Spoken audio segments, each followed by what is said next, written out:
Hi, and welcome back to another Megiddo Gaming video.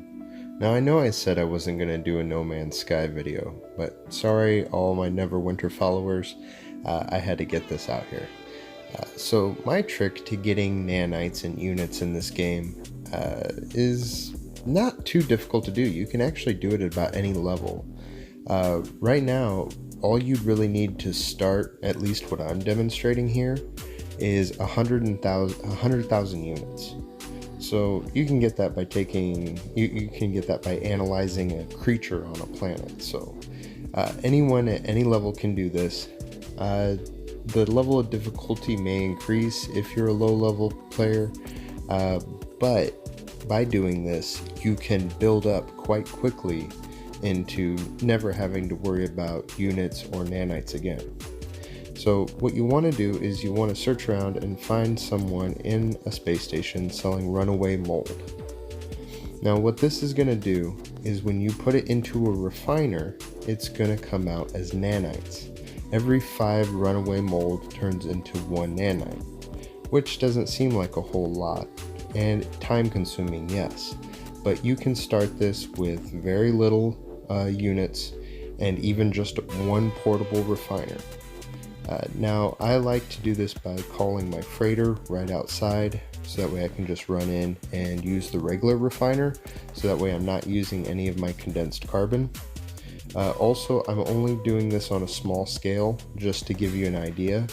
The end game of this, to equal out what it says in the thumbnail, would really only take about 20 refiners, and you can make those rather inexpensively, and if you start out small like this, you'll be able to afford it as you grow the amount of units that you have. We'll get to how you make those units here in a moment, but I wanted to talk about the runaway mold. So you can put 250 into a refiner, and then of course it's only going to produce 50 nanites, so there is some micromanaging involved. But you can of course carry as many nanites as you want because they don't take up inventory space. So the only limitation that you have is how much runaway mold you can carry. So when you're at a space station, you can, as much units as you have, you can just stock up on runaway mold and then come back to your base or your freighter that has a base, and your 1 to 20 refiners, and then just let them do all the work. Afterwards, you can then take all of those units and then go back to the space station. Now what you're seeing here is me using 1 portable refiner, 1 regular refiner. I don't recommend using portable ones if you can help it, just once again because you don't want to be using any of your condensed carbon, and that's one other thing that you have to manage and make sure that there's plenty of it in there, so that way the machine will continue to work. Now I have seen a lot of other people post this video recently, it just came up, and I think this is a really great solution for those that don't want to use the duplication glitch and just use the regular intended mechanics of the game. But using this method will create a lot of nanites.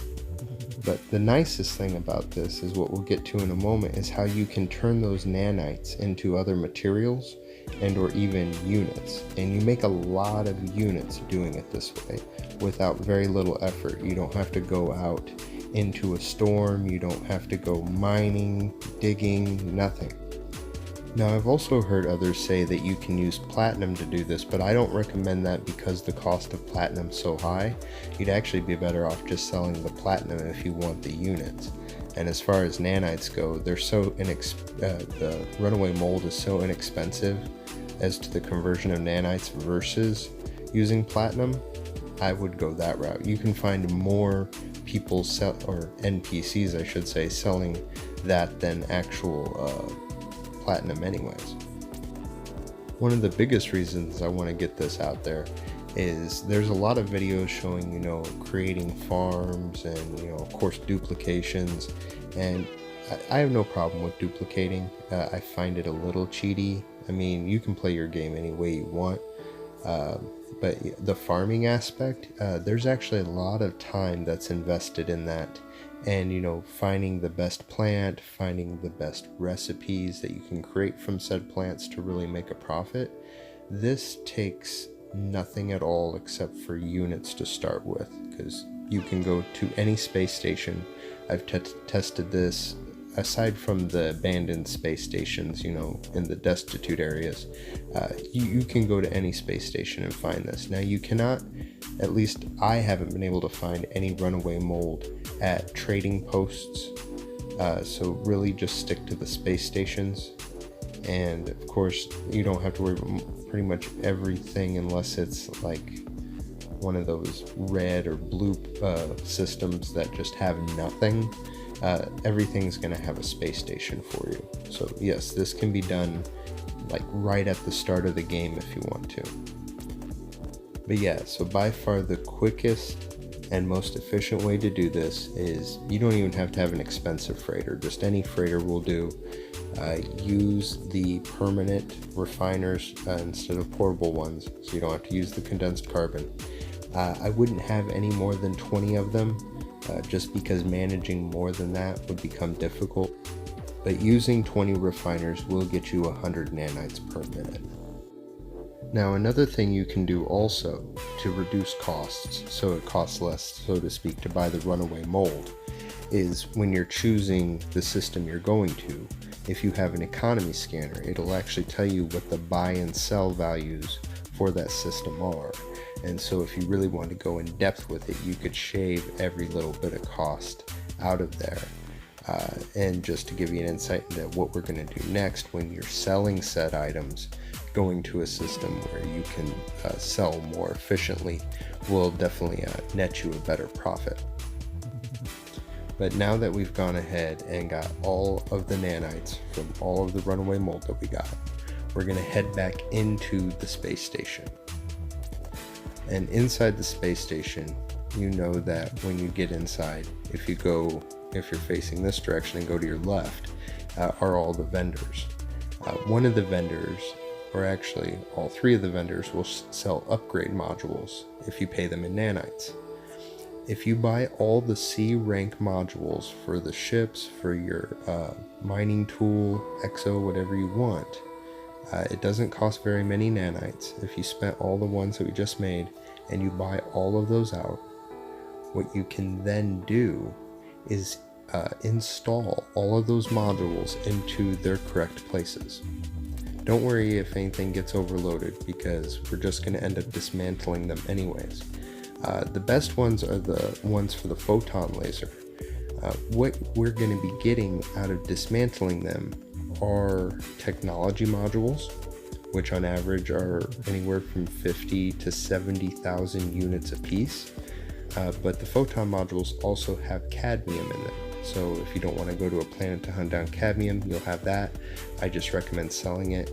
You'll of course get things like chromatic metal, ion batteries, things like that. But the value of just the technology modules alone are going to make you a profit. The cadmium is going to push it up over the edge. Ion batteries, you can sell them, keep them, do whatever you want with them. But this is how we're going to be getting our units. All the items that we got from dismantling, we're going to go sell them at the space station. So you're going to make well more than what you invested. The initial investment in this video here was about 100,000 units, so that's about 2 technology modules. So we're definitely making a profit with very little work. Having 20 refiners is going to cut the time in half. As you can see, this video is sped up a bit, but the overall video took about 30 minutes to make. So if you have 20 refiners, you're going to be able to cut that time down drastically. So this is my method for getting units and nanites. You'll of course want to maximize the amount of units you get first, so that way you can invest that into runaway mold. But once you have enough units that you want, then you can just start piling on the nanites, so that way you can get the upgrade modules that you need. So I hope this video was helpful and informative. If you have any questions, definitely let me know. I may not be doing any other No Man's Sky videos, but if you did like it, go ahead, give the video a like. If you didn't like it, you can give it a dislike. But if you do want to see more No Man's Sky videos, let me know down in the comments. Thanks for watching. Click the left to see the previous video, click to the right to see another video, and down at the bottom to subscribe. And to stay up to date with what's going on with the channel, follow on Facebook and Twitter.